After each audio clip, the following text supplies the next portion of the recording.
Hello, good morning. Welcome to the Garden Gurus Live. I'm Trevor Cochran. It's great to be with you. It's my second week in the chair, filling in for Jo, who was unwell last week. I think she's probably recuperating this week, and I'm having the pleasure of answering your gardening questions today. We've got a great program for you today.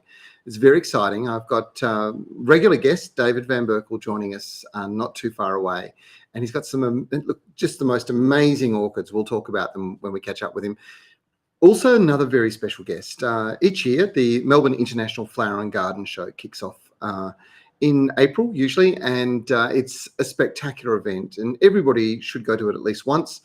And ideally, if you can, you should go every year because it is a fantastic event. And I'm really excited because a landscape designer that I have immense respect for, from Ireland, a guy named Peter Donegan. He has been invited as the very first Irish designer to come to MIFGS, to the Melbourne International Flower and Garden Show, and set up an Irish garden. He's working with Semken Landscapes, and I'll guarantee you this is going to be one very spectacular ride. Peter is just a sensational human being, and we'll catch up with him a bit later on. I did an interview with him last night, so hopefully you will tune in and enjoy that, because this is all about answering your questions, and throughout this session, this next hour we'll have together, ask as many questions as you can. Don't hesitate to send us emails with photographs and stuff like that, because it really does help. Remember, when you are asking questions, tell me where you're from, the town, and obviously the state. Really important. And I should mention that that obviously we're in very unusual weather conditions. Part of the country is suffering through some terrible floods. Over here in Perth today, it is actually wet and cold, the coldest day in 20 years, apparently.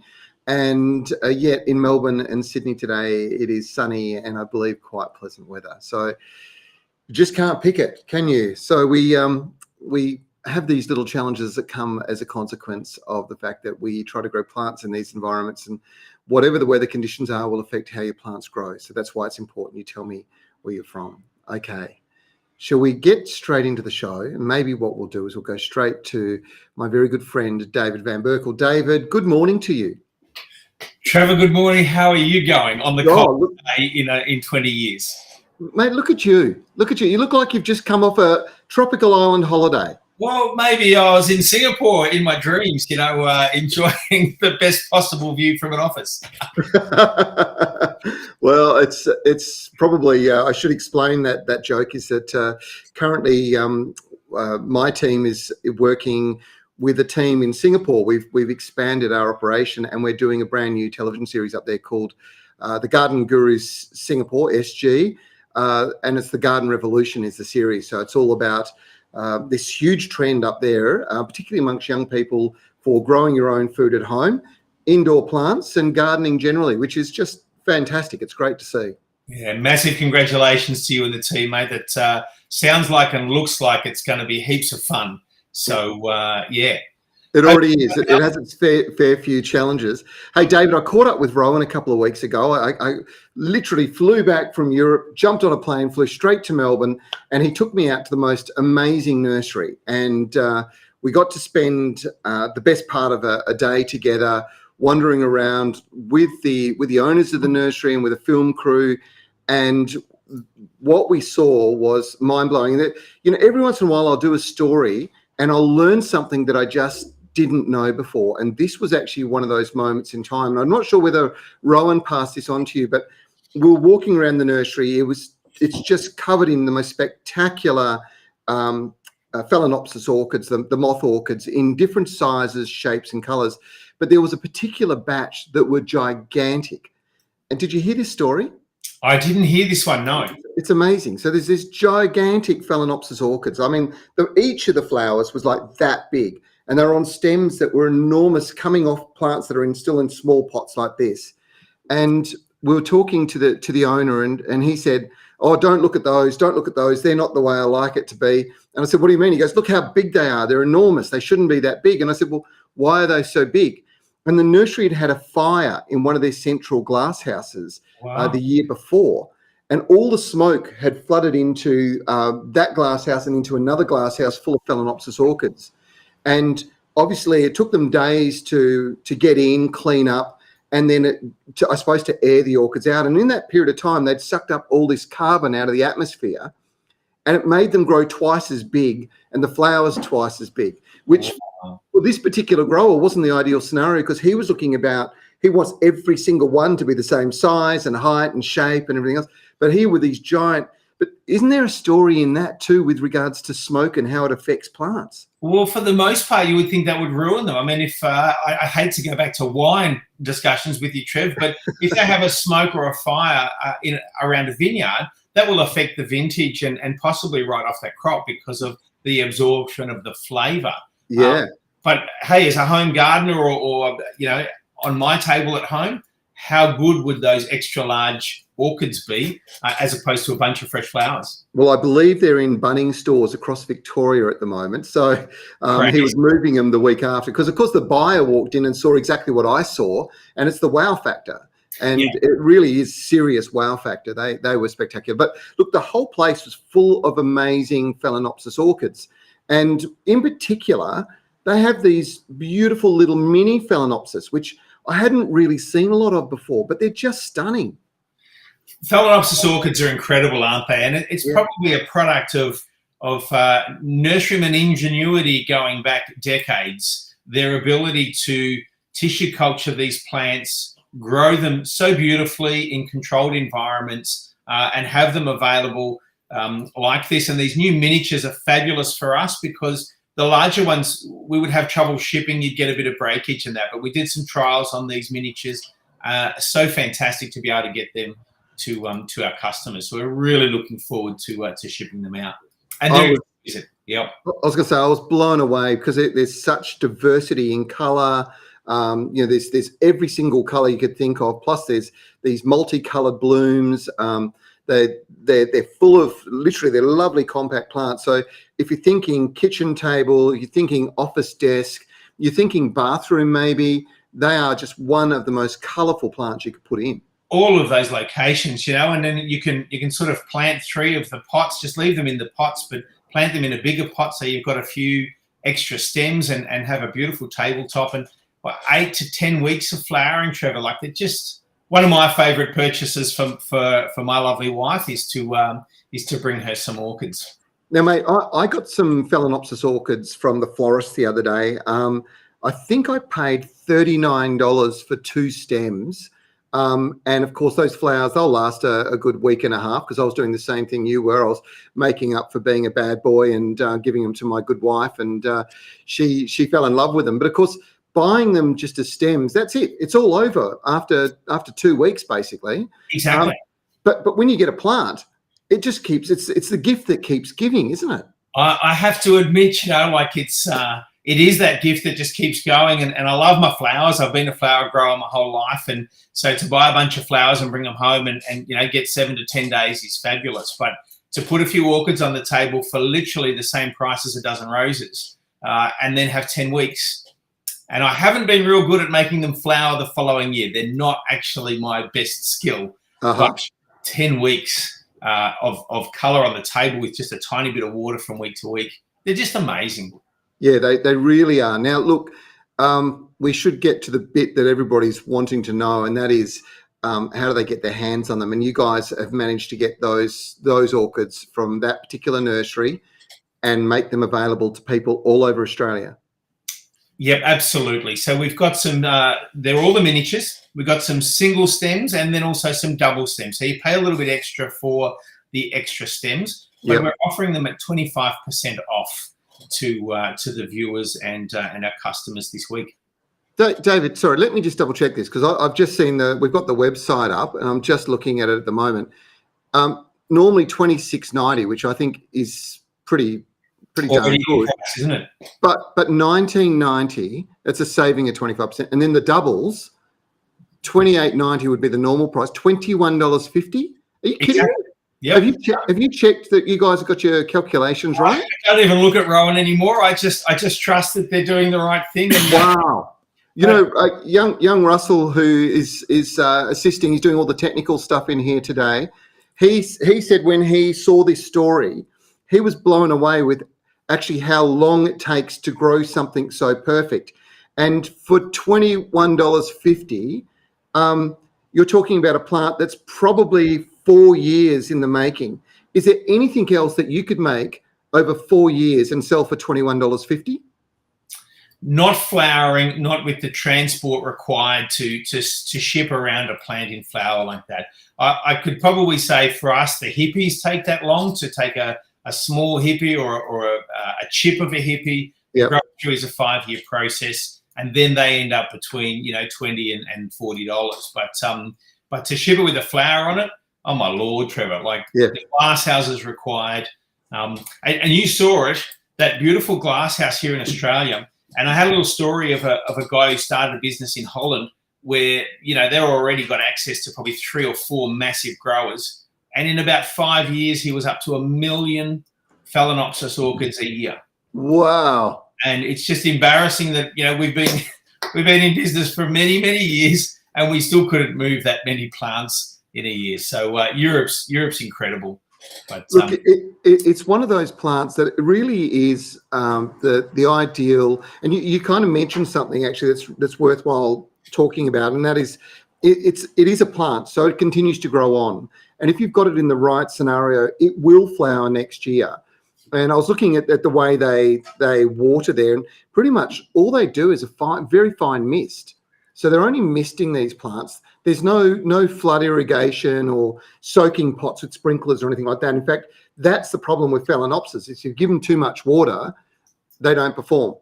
Exactly. Just a little spray bottle. And I suppose you might call it almost like a semi-epiphytic plant. You would imagine the rainforest, and in the crux of a tree, that's where they would sort of sprout from and be really happy. So the water can freely drain away from the roots, but then they still have that moisture, and not too much direct sunlight, I suppose. So this is why they're beautiful indoors, very low maintenance. And if you can teach me the trick to get them to flower again the next year, well, I've probably got a dozen sitting on the back patio there. Well, it's about that time of the year when they'll start putting out more flowers again as well. David, it's such a good deal. Garden Express is your one-stop garden shop, isn't it? You can shop 24 hours a day, 7 days a week, and find all sorts of amazing plants all the time, right? Yeah, exactly. And through the great stories and our ability to sit here and talk to people and show off some of these exciting things that my team are finding, connecting with some of those newer growers that we probably haven't connected with before, to continue to bring, these exciting, beautiful, wonderful house and garden plants to our customers. Well, I know that we're going to talk in the very near future about anthuriums too. So we'll save that for another day, mate, because that was another one of the highlights on that particular journey for me. I'll look forward to seeing you again real soon. Great deal, David. Folks, if you want to get your hands on it, it's gardenexpress.com.au.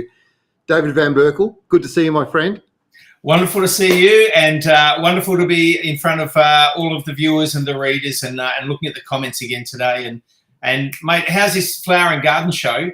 They come to our horse race and steal the big prizes, and now you're talking about them coming to take the gold award. At least they're using Semken, and Semken do a lot of landscapes at the show. So that's going to be fabulous to see as well. Do you know what? Semken is fantastic, and you'll love Peter Donegan. He is just one of the world's great gentlemen, a classic Irish character, and just a brilliant designer. It's great to see the world's best coming to Australia to compete. It's going to be great, and everyone should get there. As you said, it is just such a delightful walk around in the garden. It's always different. There's always gardens, there's always plants, and there's always fun to be had. And now maybe a few Irish brews to go with it. I reckon too, mate. And I'll make sure, I'm going to be there, so I'll make sure I spend some time with you on your stand so we can say hello to people as well. Yeah, wonderful, mate. All right. Have a great day. Cheers. Thanks, mate. Fantastic. Well, we've got questions flying in at the moment. I'm just looking. There's a few photographs come in. Gray from Melbourne. Hey, Gurus, who's eating my backyard bliss? All the new growth has been eaten. I trimmed it up neatly, only to have them do it again the next night. Now, look, I can't tell you who is doing that. That almost looks to me like it's a possum, because it's quite considerable. That sort of damage is the sort of thing you'd expect to see from locusts or a larger animal, rats or possums, as new foliage comes through. Now, The offside is you don't need to trim it because, of course, this is natural pruning, but you don't want it happening all the time because your plant's never going to get ahead. Now, what I would suggest you do, and this is, if it's possums, this is the perfect way to go, because you'll hear the results of what I'm about to suggest. Wait till you've got a dry night. You don't want it raining, but go and water your plants just on dusk, and then go out with some white pepper and dust them all with the pepper. Now, possums have a particularly sensitive nose, and the pepper getting up their nose causes them to sneeze. So you'll actually hear them sneezing and moving away from the plants. Now, it's probably not the long-term solution, but I'm almost certain that that is where your problem lies, and it will keep them away for a period of time. In the meantime, giving them a little bit of a trim up just to keep the ends nice and clean would be a very good idea. It's absolutely beautiful backyard bliss. It's a wonderful lily-pilly, beautiful foliage, flowers. But yeah, you've definitely got something that's really having a decent munch on that, and you will see very quickly. But it might be worthwhile coming out with a torch at night as well, because a lot of these pests tend to be active at night. Hopefully that helps. Gray. Okay, staying in Melbourne, Sav. Thank you for a brilliant show. Could you please ID a plant or tree that I'm looking to buy? A couple of photos. Oh, I think we've got the same plant. Okay, so this looks to me like it's a lily-pilly. Can't quite see close enough, Sav, but definitely looks like backyard bliss to me, I should say. It's a beautiful compact lily-pilly that does really well in pots just like that, and that does look exactly like it. So I think that's what we've got. 2 in a row. Well done. Okay, now Tina, we're not sure where you're from, Tina. This is why it's really important, folks, that you tell me where you're from. I need your advice in regards to filling in a spa and using it as a garden bed. I'm not just wanting to have issues with drainage. I'm just not wanting to have issues with drainage. I think that's this. My nephew has drilled half a dozen holes into the concrete base, but it still holds water. We were hoping to use it as a veggie patch by adding straw and scoria to the soil, which is there. Do I have any suggestions? The suggestion is that you actually have to make sure it's draining. If it doesn't drain, you're going to end up with a saturated, soggy, anaerobic soil that will smell and your plants won't grow. So you're going to need your nephew to come in with a bigger drill. You have to make sure you break through that concrete base. It's got to drain. If it doesn't drain, don't do it. It just will be a big problem. Tina, that's my bit of advice for you. Shane's in far north Queensland, heading up to the Atherton Tablelands, one of the most beautiful places on the planet, I think. He's got 4 olive trees, and my best to leave them in pots or plant them out in the red soil. If it's best to put them in pots, what sort of size pot would be best? Ideally, you're saying plastic, terracotta, or timber. Well, you'd want a minimum of a very large wine barrel, half at least, if you're going to put them into pots. I wouldn't put them into pots. Honestly, I think that they're always best grown in the ground, and yeah, that beautiful red soil up there, they'll love it. This is a plant that can handle extreme dry conditions. It will grow in the tropics. It does need chill hours for it to produce fruit, and what that means is the number of hours under 10 degrees Celsius. So it needs a certain number of chill hours to trigger that fruiting process. But look, I mean, what do? We cheat all the time. I kind of get cherries on my cherry tree because I make sure I throw the ice bucket on them at least a couple of times in the winter to really chill down the soil, and maybe that's something you can do if you find you're not getting great crops. A little bit of advice, Shane. Hopefully that helps. Gary, another one. We don't know where you're from, but this is a pretty easy one. What would you recommend to stop bugs from eating my strawberries? I have them in hanging baskets. Now, you shouldn't be getting bugs eating strawberries in hanging baskets, but if they are, they're in the hanging basket. So if it's a caterpillar, a pyrethrum style spray will do the job. There is no doubt about it. But I'm not sure. I'm not sure what it is. The best way to find out, of course, is to be looking at night. You might find if it's strawberries that it's something like slaters, which can be soil-borne and very easy to get control of by using orange halves squeezed, popping them into the basket. They'll go in and start eating the flesh on dusk, and about 7, 8 o'clock at night as it's darker, take them away, and you'll take most of the population away, and it shouldn't be a problem. Hopefully that helps.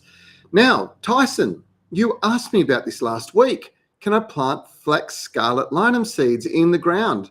The answer is yes, you can. You're not going to get the very best results, to be quite honest, in the ground.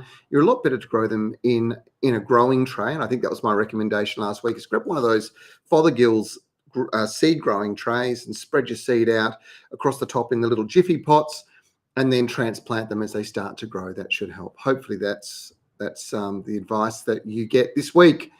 Tyson, nice to hear from you. Marina, well, let's have a look here. You're in Sydney. It's reading at an organic gardening site regarding using worm castings and the worm castings water in vegetables. They were saying this is not safe. It's good for other plants, but not edibles.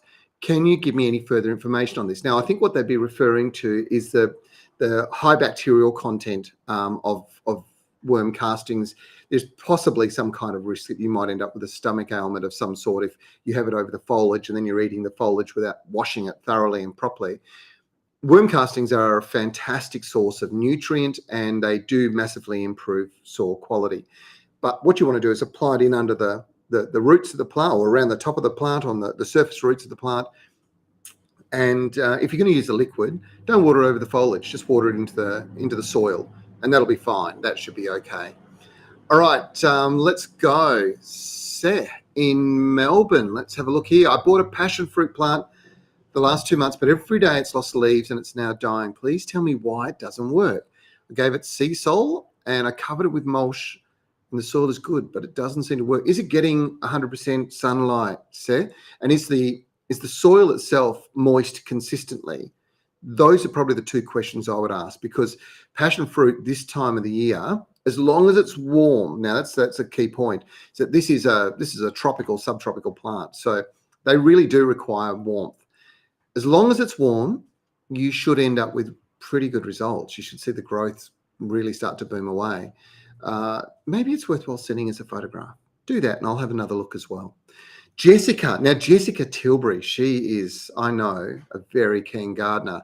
She's in Jane Brook, very envious of her mum's magnolia trees.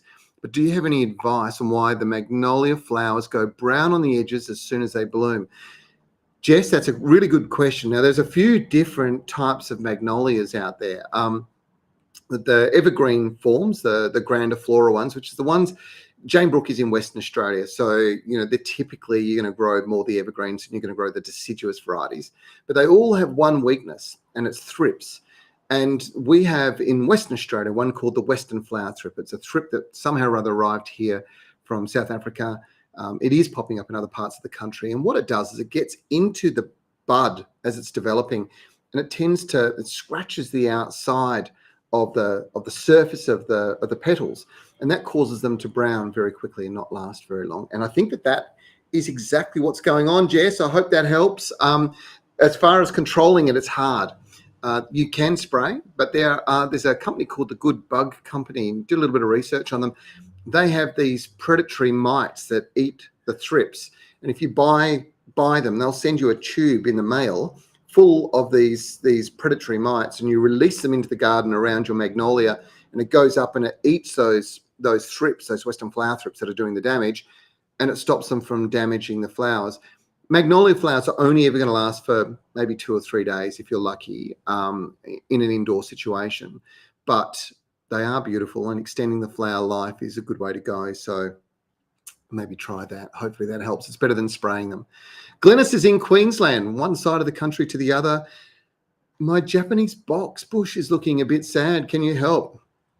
Glennis, it would be really good to have a look at what it is you're doing with this, whether it's in pots, whether it's in the ground. If it's in the ground, is the soil 1, too saturated, or is the soil 2, too dry? Those tend to be the two main problems with the Japanese box. It is a slow-growing plant, but shouldn't really have too many issues. If you are finding it's dry, and again, it gets back to this location, applying a wetting agent in a watering can and soaking it into the soil is a really good way to go to make sure that you're getting even consistency of moisture through the roots. Really critical. Okay, we'll come back to Western Australia. In fact, we've got a couple coming up from Western Australia. Kerry's in Rollystone. Hello, Kerry. My gardenia leaves are yellowing and dropping off. What would be causing this? Now, gardenias coming out of winter start to grow. And as they start to grow, they start drawing on nutrients. And if there's not enough nutrient in the soil, they'll take it out of the old leaves and put it into the new leaves. And the first thing that happens is the old leaves turn yellow and drop off. I suspect that's what's going on. And it may be that and a combination of soils starting to dry. Rolling Stone is actually up in the hills in Perth, and those soils can start to dry this time of the year after being quite saturated through the winter months, albeit today with lots of rain, should be okay, I hope. So my suggestion would be, Kerry, give them a feed, really important. At the moment, a controlled release fertilizer is a really good way to go. And something like Troforte is a fantastic product to use, really does a great job, and that will help enormously. Hopefully that does get things going. All right, let's go to the Great Southern in Western Australia. This is a beautiful region in Western Australia. It's absolutely gorgeous, great gardens, amazing produce. And Carol has started a brand new native garden. Now it's clay soil, which is particularly challenging. We're gifted 20 tube stock, and the majority have really taken off. But the emu bushes don't seem to be doing well at all. Now, I'd love to see photographs of what your emu bushes are, because this is a problem with common names. There's a couple of different emu bushes. Now, one that's often used foliage for cut flowers is fantastic. The other one is a plant that originates from the Midwest of WA, hot, dry conditions, and hates heavy soils and waterlogging. So I suspect that maybe it's the second.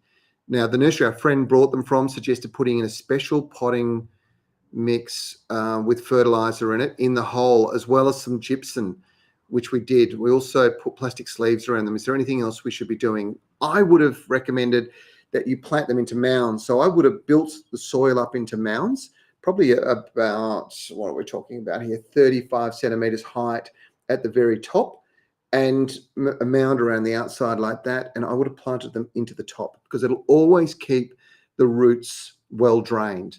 But look, you're probably battling nature. These plants have evolved over tens of thousands of years, maybe more, to grow in free draining, dry soils. And you know, it is really, really difficult. So that's my bit of advice. All right. Shall we head to Ireland? Why don't I introduce you to a really good friend of mine, Peter Donegan. He is such a talented garden designer. He's a TV presenter too. We don't mention that in this interview, but he's a very talented TV presenter. And this is what we had a chat about yesterday. Well, look, I'm really thrilled to have my very good friend, Peter Donegan from Peter Donegan Garden Design in Ireland, joining us today. And Peter, some pretty exciting news. You're coming to Australia to a very special event. My first time, Trevor, in Australia, I should add. And what better way to mark that inaugural journey than to, how do the French say it, to realise a show garden at your most wonderful MIFGS or Melbourne International Flower and Garden Show alongside Martin Semken. Yes, working with Martin Semken, who's a multi-award winner in his own right. Martin's company is exceptional, Semken Landscapes. Peter, what is an Irishman going to bring all the way from the Northern Hemisphere to the Southern Hemisphere that's going to blow people's minds? What's the plan? Apart from my dashing, rugged, insert appropriate title here, good looks, wry wit, and modesty. We're both smiling now.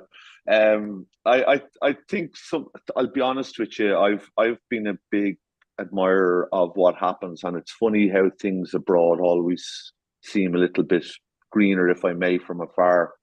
And what a location to have it in. But I think ultimately, I'll say what I've said before. I have an ability to daydream, turn that into an equation, and only ever make it appear like a daydream again. Built by the very best in this case, and the best team, I think, by our side. But ultimately, it's a show garden, and it's funny when you translate poetry into an emotion, and if you can do a similar thing in show gardening, I think that's the beauty of it. That it's constructed in 9 days is the bit that nobody gets to see, and again, that's huge ode to a contractor. But I think we have quite an eloquent design, albeit unannounced as yet. Yeah. And I personally just hope that the people who come and visit your magnificent show fall in love with it. Look, I am absolutely certain. Obviously, I'm one of those very lucky people who has been able to travel to Bloom, the beautiful Irish garden show, usually held in the first week of June. I was there for the very first one. I think that's when we first met. And I have seen some of your designs. They are spectacular. But you're not just setting up these sorts of gardens in Ireland, in Dublin, but you're actually been building gardens all around the world. Some really fascinating projects too. Yeah, I guess I'm fortunate and humbled always, and your viewers and listeners will gather that in my speech. But there's a sort of an Irishness in art, which is you're not allowed to get above your station or get big heads. Besides my intro joke referencing myself, but we've been very lucky to be invited to design in 2018. I was one of 14 designers selected globally, in this case, to design in the dried up moat of a 13th century castle, 30 foot below street level in northern France. And we were then invited back to do another garden in the internal courtyard of the same castle. So that's probably been the one that's hit the headlines of recent again and being resurrected, if I may. And then in between then, I think, yes, there's been a few in London, some in Wales and some in Germany. And I don't like sitting still, Trevor. You'll tend to gather. But we've got a good history in doing things that are, if I may, more formal, where we've done 17th and 18th century design. And then I think obviously in show gardens that you've personally, my apologies, been able to see is the bit that's more the daydreamer, if I could call it that. Well, there's certainly beautiful gardens, and the thing is, Bloom is an interesting show in itself. It's absolutely gorgeous. Melbourne, you are going to love. Melbourne is different again, but some spectacular work by designers at all different levels within the industry. So you're up there with the best, and certainly over the years, we've seen some spectacular gardens designed or brought to the show from different places in the world. But this is the first time an Irish garden will come to Australia and be built as such. So I think it's going to be a real point of difference for the Melbourne International Flower and Garden Show, and a real highlight. So right now, a lot of people will know that the show is now set and planned. You've booked your flights, you've got your design, you're working with Martin to pull it all together. But this thing that happens is enormous. The amount of logistics and work that you'll put into pulling this all together, and then you'll come together with Martin and his team to make it all happen over 9 days of building, and then you'll be there for the exhibit, and you are also staying on to hopefully talk to a few organisations whilst you're in Australia as well. You're like a rock star. You're just traveling the world doing amazing things. I think I will always and forever be in your shadow, Trevor. There is no question about that. You're like the Australian Tom Selleck or Bono. I'm unsure which you are, but rock star indeed. I know we've a talk coming up with the Friends of the Royal Botanic Gardens in Victoria. I think that's the 22nd of March. My apologies, 23. It's a little bit away. That'll be in Muller Hall, I think, in their herbarium. So, genuinely humbled that anybody would want to listen to me speak ever. I know we have a talk with Melbourne University as well, with their alumni. That's on the horizon as well. There's a few other things that are unannounced as yet, and we'll park them to one side. But I think there's a humbling compliment always when you go to another garden show, in this case in a separate hemisphere, and it's huge credit again to Martin and the team, and what a wonderful city, what a wonderful town, what a wonderful show. But I think I've always said, and I only emailed Martin this morning saying, look, I'll rest next Christmas. Yeah. But I don't ever want to look back and say I went to Melbourne and I fell only half in love with this garden we're about to make and everything that falls around it. And that's hugely important to me. I don't think I ever want to look back and say, I wish I had given it a little bit more. So It's full bore. The only difficulty at this moment in time, and it was a joke made with a guy called Daniel from, I think it's Althouse Design, who's also doing a garden at the show. And Daniel was saying to me, he said, do you want to meet, I think, tomorrow? And I said, well, are you having a coffee or are you having a beer? Which loosely translates as, are we doing it in the evening your time or morning my time? So that's the only sort of difficulty, if I may, in between. And outside of that, I think it's very similar to how we do gardens in France. We find out who the local nurseries are. We know they're all amazing, literally around Martin, and work very closely with them. So once we find out what that exact plant list is that we are able to work from and the variances that we're able to put into that, then we have everything exactly as we need it. But I can't emphasize it enough. I think it's once you sort of say that you're putting your heart and soul into Miscus, everybody seems, it's like a magic, a hotel card. It just gets you up to the upper levels, and the doors seem to open. Well, it's huge credit. Listen, mate, it's going to be a magnificent show. We're going to run out of time. I want you to come back on the show in the not too far distant future and share a little bit more detail on the design. When you're ready to reveal a bit more, I think it'll be a great teaser to the show. And of course, the wonderful thing is people will be able to come to the show, see your garden, hopefully catch you there as well. So, Peter, thanks for joining us. I really wish you all the very best. It's such a pleasure. Thank you so much, Trevor. Wonderful as always.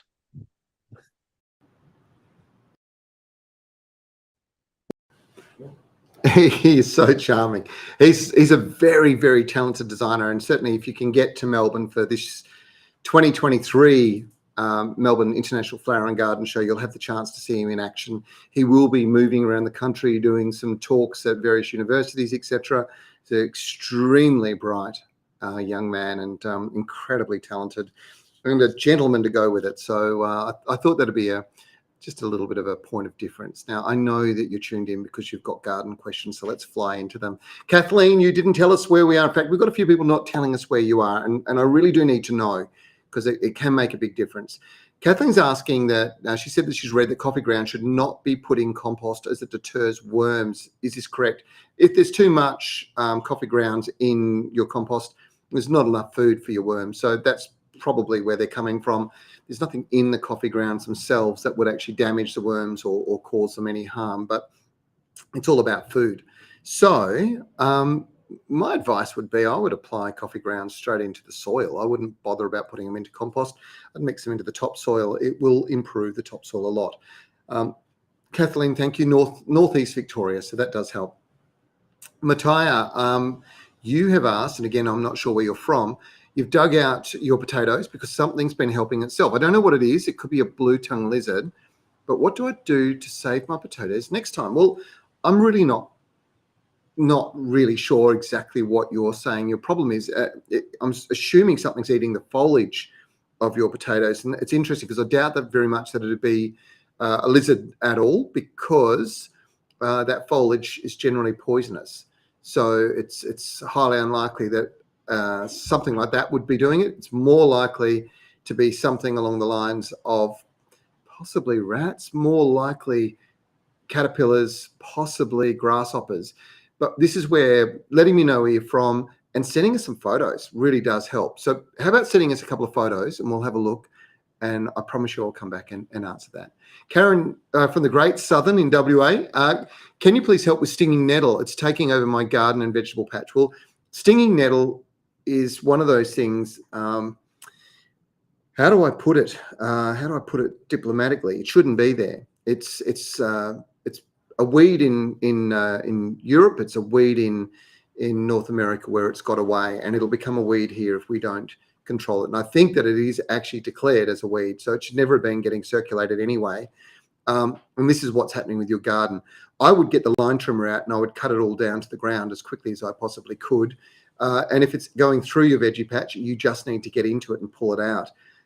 Do it now, because in another month's time, you're going to find it set seed, and then you've got problems for the next 7 years, because that's how long the seed will live in the soil. Stinging nettle can be a real problem. And there's been this sort of romantic misconception that this is a plant that has some herbal qualities, some health benefits as a tea. And look, it may well do, but its potential damage on the environment can be enormous. So don't let it get away. Karen, get into it. I'd get the line trimmer out wherever it's not in garden beds, and then in the garden beds I'd pull it out, because unfortunately, once it takes over, you're not going to be able to walk through your garden without being in considerable pain. Tyson from Melbourne, you've bounced back, mate. Hello. In fact, we've got a couple more coming back from Melbourne. How do I get rid of weeds, and what can I do to get rid of them? You've got not one question, but lots of questions, Tyson. Weeds, the best way to get rid of weeds is with a cultivator. So a 3-prong cultivator, get out for 10 minutes a day, bit of vigorous turning over the surface of the soil, cultivating the soil. You'll dig the weeds in. You don't lose the nutrients by pulling them out and taking them away. The nutrients will be dug back into the soil. And by the time you've gone over the same ground 2 or 3 times, pretty much all your weeds are out the way. So that's pretty good. And the second question you asked is Foxglove Sutton's apricot seeds. I do not know this one, Sutton's apricot. You've got them in the ground. Do I plant them in the ground or somewhere else? I, again, would probably suggest to you, it sounds like a nice cultivar. I would suggest that you grow them in one of those Fothergill's little mini greenhouses, get them going and put them into there. And Tyson, you probably, if you don't do it now, literally in a month's time, it's probably going to be too late. So I would suggest either do it now, do it today, or save them until probably May, June, and then start sowing your seed then. And they'll grow really well through the cooler months. It's slow and steady, but it's really the right way for foxgloves to grow. And then they'll flower in the spring, and you'll be harvesting seed about now, and obviously keeping that for later on. That's kind of how the cycle should work. Seth in Melbourne, my zucchinis are growing beautifully, but they become 5-6 centimeters long, and then they start getting rot from the flowering part. Now, I thought maybe it needs calcium. You gave them some eggshells. Eggshells will not deliver calcium in a soluble form to plants for years and years and years. You need to be adding lime. If you're growing tomatoes, if you are growing any of those, zucchinis, even eggplants, you need to be boosting the soil with garden lime. Now, you can either do garden lime, dolomite, or if you're in an alkaline soil climate, then get yourself some gypsum, because it's pH neutral, but it's a rich source of calcium. Those plants will all get that, what we call blossom end rot, and they start dying back. And unfortunately, you end up with big, rotten holes in your fruit, which is exactly what you don't want. So do that. And even if you've got tomatoes in now and they're starting to flower and so on, and you haven't done it, don't be scared to do it. Liming your soil is a very good thing to do, particularly in acidic soils. Hopefully that helps there. Matthew, staying in Melbourne, West Melbourne, we've got a Dragon's Tail Monstera indoors. How do we encourage more vine growth? We've a very dried brown end to the vine. Okay, it doesn't sound good, actually. Now, this is a plant called Raphia dephora. It's decursiva. Now, it's not a monstera for a start. So it's kind of got those monstera beautiful leaves, but it is a climbing member of the philodendron family. And it's one of those plants that you do need to keep the moisture up to. You don't want it sitting in water, but you do need to have it consistently moist in the soil. So a really good quality potting mix is the way to go. Now, Osmocote produce a potting mix for indoor plants. It drains well, it holds moisture consistently, and it's got all the right nutrients in it. So a really good blend of nutrients for for these kinds of growing environments and these kinds of plants. And that's what I would suggest you do. I would suggest you repot it. Where the brown ends are, I would trim them back, and then I would give it some Osmocote for indoor plants over the top as well, a controlled release fertilizer, so that every time you water over the top, that will stimulate some nutrient flow back through and keep those roots growing strongly, because that's actually what's going on here. It strikes me that the roots are not as happy, and when the roots are not happy, they won't push out more nutrient, and you start to see the growth start to come back. So hope that helps. Matthew in West Melbourne. Kerry is in New South Wales. I recently fertilised my gardenia bush with sea salt and slow release and used sugarcane mulch. My gardenia has died off partially. Lots of yellow leaves, brown leaves, yet there's a small portion that's blooming with green leaves. is it possible you've over-fertilized? I think of the three things you've done, that one of them in particular has been detrimental, and it's the sugarcane mulch. So if you put the mulch up against the base of the plant and don't keep it away from the stem of the plant as it's growing out of the ground, there's a risk that you'll get what we call collar rot. And if you find you get collar rot, it might get in on one side, not go all the way around, but it'll damage the bark on one side. And that bark and the tissue that's underneath it, which is called the cambium layer, conducts nutrient and moisture passage up and down the stem. So once it's not able to go up that particular section because it's been damaged, you'll find all those leaves on that side will suddenly go brown. And I think that that's what you're describing here. Sea salt is not a fertilizer, so you didn't feed it with sea salt. What should have happened with sea salt is it should have stimulated some really good root growth and soil health. But you do mention that you used a slow release, and slow release fertilizers will not burn the plant or cause damage to the root. So it can't be that. So that I've wiped the first two out. I think it's the last thing, the sugarcane mulch. Go to the plant now, pull that mulch away, make sure there's none up against the stem, and try and keep it as dry as you can. You don't want it too dry, but you definitely don't want it saturated at the moment. You can apply a fungicide. There are a number of them out there that you could use. I would speak to my local garden centre if you're really concerned about it. But yeah, it does sound to me like it's tissue damage around the base of the plant, and that would have been caused by your mulch going up against the side, particularly sugarcane mulch. That can be quite problematic. Okay, we'll keep going. On the central coast of New South Wales, we've got Chris. How do I get rid of onion weed and pennywort that's taken over your garden with a non-toxic product or home remedy? Also, I need to poison the stump of a large tree that was cut down, an Asian tree. I wonder if that's an Asia bell tree. Can this be done with a non-toxic product? Well, the answer is yeah. And look, in the old days, as far as the large tree goes, my grandfather would put kind of old engine oil or something like that over the trunk of the plant. So he'd cut a few holes into the trunk, use some old diesel or definitely old engine oil, and that will kill the tree off. You don't want too much because you don't want it penetrating into the soil, but it will kill the tree off and make sure that it doesn't come back. Is that worse than putting a herbicide on board? I don't know. But the only other solution you've got is that you just stay vigilant on that trunk, and you just keep cutting any new growth away, and eventually the tree will give up. Let's just go back to the onion weed for a second and the pennywort. Pennywort is something you can knock out with any of those sort of salt and vinegar kind of sprays. I was trying to think of the right word for them, but that's it. So, you use vinegar, you put salt in there, you mix it all up, and then you spray it over the foliage on a warm day. You can't do it on a wet day. On a warm day, and it'll just burn all the foliage off and takes control of things.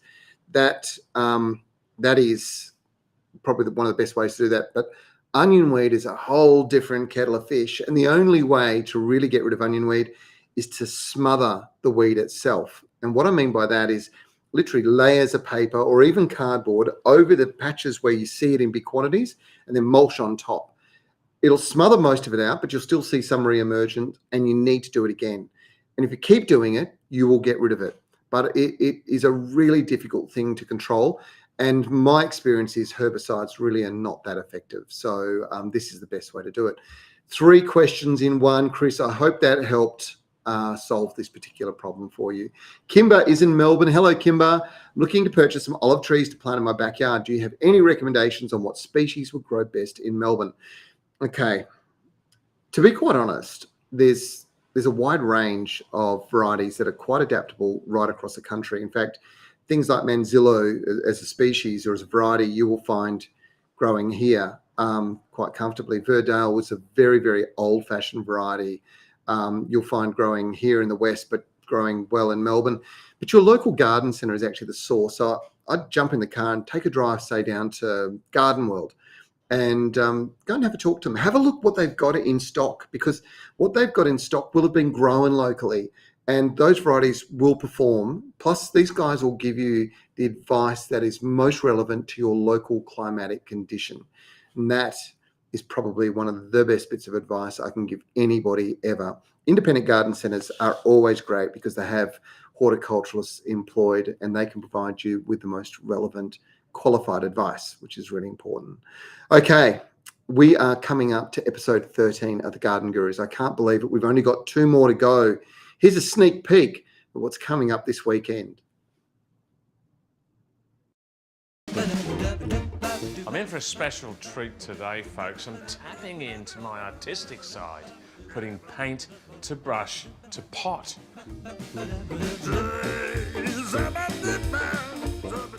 This summer, why don't you give your salads and your sandwiches an extra crunch by growing your own sprouts and microgreens at home? All you need is a sunny windowsill, a packet of seeds and some water. One of the most important things that you can do for a healthy lawn this time of the year is to be mowing.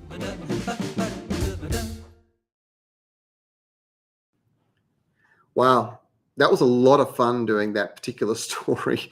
Those mowers are amazing. If you've got a bit of space, a bit of room, a lot of grass, they're one great fun to drive, two incredibly accurate and just amazing machines. So check out the Garden Gurus this weekend. We got lots of gardening advice, and we've got lots of new product and innovation. Some people get annoyed with us because they go, "Oh, you're advertorial," but you know what? We're not advertorial. We're showing you the best things to make gardening as easy as possible. Those ride-on mowers, you can mow that. We literally, Nigel and I started that story together, and he had to mow an area probably about, I don't know, 2,000 square meters. It's quite a lot.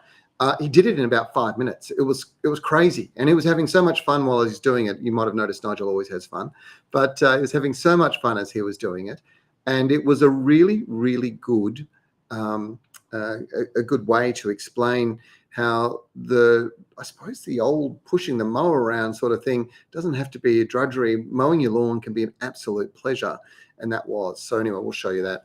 Now, I want to go to my plant of the week. There's a lot of you been asking, what were the flowers that I showed earlier on? Can anybody guess? The buds here might give it away. You might be used to them being far more pink though. Do you know what it is? It's of course a rose. This one is blush, Pierre de Ronsard blush. It's a real beautiful rose. Kim Cirrus over in Adelaide introduced these as part of the Mayland collection. They're the ones that that bought in the gorgeous Pierre de Ronsard, probably one of the best roses you'll ever get. Kim also gave me some beautiful burgundy ones. So there's a burgundy version of this as well, and they're just magnificent. They've got this wonderful subtle fragrance, and it is a vigorous, what's meant to be a climber. I'm going to call it a pillar rose. And what I mean by a pillar rose is it'll grow to about 1.5, 2.5 meters max. Very, very upright kind of habit. Pierre de Ronsard can be definitely trained as a proper climber. I tend to think this is a little more compact, but it might be in my garden environment. If you're growing this and you've got it as a full-blown climber, tell us about it. Now, if you want to know how to get the best results out of roses, then there's a few tricks. And one of them is that you give them a really good feed when they come out of dormancy. Remember, they've been resting through the winter. This does them the world of good, just a bit like us resting. You know, we bounce out of bed in the morning when we've had a good night's rest and we feel fantastic. Well, these guys bounce out in springtime and feel fantastic. And they start using huge amounts of energy. And because we've had lots of moisture in the soil, there's lots of biological activity, there's lots of nutrient available, they grow like crazy. As they sort of reach their first flush of flowers, if the ground starts to dry, you'll find the next flush of flowers is a lot less. The other thing is that they've used a lot of nutrient, particularly if you're harvesting and taking them away, all that nutrient's gone. So you need to replace it. So right at this moment, as we're harvesting, I am feeding my roses like crazy. Right at the peak of their bloom, I'm feeding them, only because I know I'm cutting all these flowers off as soon as they have either finished or cutting them off as they're looking beautiful like this and putting them into vases in the house because they are magnificent. What a beautiful rose. It's not brand new. It's been around for 10 years or so at least here in Australia. Pierre de Ronsard blush. Absolutely gorgeous. My plant of the week. If you've got any questions, let us know. I know that Christine just put put a comment up saying she loves the roses. I love roses too. When they're at their best like this, there's just nothing better. These ones are going to Jess because it was her birthday yesterday. So I'll make sure that I get up there and hopefully she's at her desk and we can make her day. There's nothing better than giving somebody flowers, to say you love them and you appreciate them, and that they can share in the beauty of what you can grow in your own backyard. Okay, keep those questions coming in. We've got a few more minutes to go, not many, but I'll try and get a few more answered for you. Gabby is from Collie. Collie is in sort of the southwest WA, a couple of hours south of Perth. How do I stop snails in my garden? Has to be non-toxic and non-alcoholic to avoid tipsy dogs. Yeah, that is actually a problem. Those beer traps. If your dog loves beer, they'll drink it before the snails will, and unfortunately, even if they drink a little bit, it takes it away. Unfortunately, the snails will go in, they'll drink, but they don't fall in and drown. So there's a beer trap. That's out of the question here. When it comes to non-toxic, probably using natural treatments, natural minerals is always a good way. And bluestone is something that you can use. So that's copper. Either you can use copper sprays, so you can spray around with a copper spray. In large quantities, it can be toxic to organs in the body, but in small quantities, it'll take the mollusks out. So that's snails and slugs, and it won't affect the animals. Generally, animals don't like the taste of copper anyway. It's kind of bitter, so they'll stay away, but it will get immediate control over your snail populations and knock them right back, and that's really what you're trying to do. So hopefully it helps, Gabby. Big answer for quite a small response, I suppose. T-Reza. Okay, T-Reza. My mum is a long time, for decades, bean grower. But the last couple of years, she's noticed the beans at the bottom of the plant ripen, but the beans at the top of the plant at face level stay green. Would you know why? Well, they should always ripen. And really, technically, if you think about it, as the plant's growing, it produces flowers, and then it starts producing the bean. And then it continues to grow, and it produces more flowers, and it starts producing more beans. The ones at the bottom should be far more mature and should ripen earlier. And as it keeps growing up, it'll keep producing small green ones, and they should be the last ones to ripen, basically when the beans hit its point of maturity. So I'm not sure that this is a problem. I kind of think, even though she's been doing it for decades, maybe she's a little impatient. I'm not sure. I have to check with Mum. Maybe, Teresa, if you send us a photograph, maybe there's a bit more to this that I'm seeing and understanding. Gregory's in Queensland. I live on a medium-sized large block, and my current lawnmower isn't cutting it anymore. Do you have any recommendations? Watch this weekend show. We did a road test on two mowers. One's a Cub Cadet, sensational mower. I actually have one personally myself for my lawn. I've got about 1,200-1,400 square meters of lawn in my home garden. Then I've got another property with a large amount of lawn, and I've got a Rover on that one, and we road tested both of them, the latest models, over about a 5 or 6 hour period, just mowing and looking at the cut, looking how they performed. Absolutely fantastic machines. So this Saturday at 4:30 on Channel 9, Gregory, that is my recommendation. Now, it was a big day yesterday. I mentioned it was Jess's birthday, but it was also Christine's birthday. And Christine, happy birthday to you. Christine Rankin is a wonderful supporter of ours. She's a very keen gardener and does an amazing job. I do follow her on Facebook and look at all of her photos. Congratulations. Happy birthday, Christine. It was lovely. Now, that's it. That's all we've got for you today. I hope you enjoyed it. It's been a busy day. We've had a lot of things, a lot of stuff going on around the outside with interviews and so on. So hopefully I got to your questions. But please, if you've got questions, don't hesitate to post them now. We'll add them up. And next Friday, Joe will join us because I think I'll be in Christmas Island, depending on whether a very large cyclone doesn't fly by. My goal in Christmas Island is filming one of this brand new TV series that we're producing, which you'll see on Channel 9 this Saturday nationally at 4 p.m. It's called Destination Australia. We are doing a whole series of islands. This is the very first step. So you get to see that. It's kind of like a preview, and then the series will occur later or early in 2023. And we are in some amazing islands. Christmas Island is particularly amazing because the environment is so unique. The top of line animal on that island is a crab. And right at the moment, there's about 60 to 100 million of them moving to the ocean to spawn and back into the forest where they live, their land crabs. So I'm looking forward to capturing that. So that's what my plans are next week. Hopefully I'll be able to join in with you from the distance, if nothing else. Now, we do have, obviously, Joe coming back next week. So you do want to be putting your questions up. Remember, if you put questions up, you're also in the running to win some prizes. And Shaylee will let you know if you've won from today's show for best question. And we, as I said, we'll be back next week. It's 9 a.m. Western Standard Time. It is midday Australian Daylight Saving Time. I think it is now on the East Coast. Remember, you can always jump onto our website. You can catch up with previous stories from the Garden Gurus. That's thegardengurus.tv. Or go to our YouTube channel. It's also thegardengurus.tv. There's lots and lots of video content on there. And please remember, we have got our 13th episode of the Garden Gurus occurring tomorrow at 4:30 p.m. across Australia on Channel 9. It's packed full of great gardening advice. Please keep supporting us. We really do appreciate it. You don't understand how much we appreciate it. Please understand if we've got products in some stories and you feel like we're pushing the product, we're only doing it because we know that it will give you results in your garden. We're all about making gardening easy. It shouldn't be hard. It should be something you can enjoy. And I hope that explains why we have no qualms in being able to recommend something if it's going to give you results. That's all we've got. I'm Trevor Cochrane. Happy gardening, everybody. I look forward to seeing you again real soon. Bye-bye.